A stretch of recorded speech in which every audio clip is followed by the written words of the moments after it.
Kishtwar police ने मफरूर इश्तिहारी मुजरिमों पर अपना शिकंजा कसा है। पुलिस ने इश्तिहारी मुजरिम नईम अहमद को 1 महीने के अंदर कानून के हवाले करने की हिदायत दी है। इस सिलसिले में नोटिस जारी किया गया है। नईम अहमद 2022 से मफरूर है, वो पीओके में मौजूद है। कानून के हवाले नहीं करने पर पुलिस नईम की जायदाद को कुर्क करने का ऐलान कर चुकी है। किश्तवाड़ पुलिस ने FIR दर्ज की है। जायदाद कुर्क करने के लिए NIA कोर्ट से रुजू हुई है।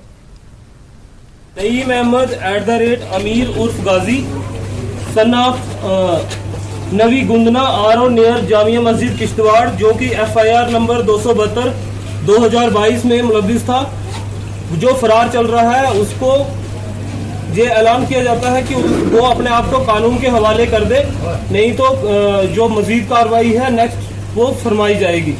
FIR number 272 2022 police station Kishtwar की है। इसमें वो इंडिविजुअल्स यहाँ से जो टेररिज्म ज्वाइन करके पाकिस्तान गए थे, उनके खिलाफ हर तरीके से कार्रवाई, अरेस्ट वारंट्स भी निकले हुए और इंटरपोल वाले पार्ट जो है वो भी हमने प्रोसेस किया हुआ है। उसके अलावा हमने उनकी अटैचमेंट ऑफ प्रॉपर्टी, उसमें फर्स्ट स्टेप है जो getting them declared claimed offenders. तो 82 सेक्शन CRPC की जो कार्रवाई है उसमें NIA कोर्ट डोडा से आर्डर इशू करवाया है और उसके चलते आज हमने वो आर्डर्स का एग्जीक्यूशन की डिफरेंट टीम्स डिफरेंट जगहों पे शहर में एंड पेरिफेरी में along with the magistrates and respectables and chowkidar numberdar, उनके साथ वो एग्जीक्यूट कर रहे हैं और 1 month time is there.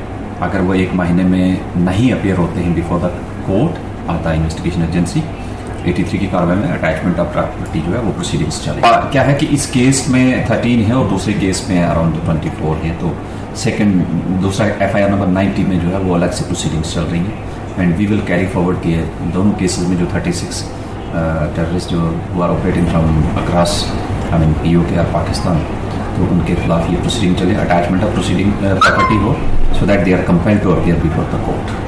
Declared absconders, और जैसे कि आपको पता जहांगीर का NIA के द्वारा प्रॉपर्टी अटैच्ड है और उसका घर भी अटैच्ड है और ज़मीन भी अटैच्ड है और उसके पास कोई ऑप्शन नहीं है अदर देन कि या तो अपीयर हो जाए, नहीं तो कहीं ना कहीं लिक्विडेट हो जाए।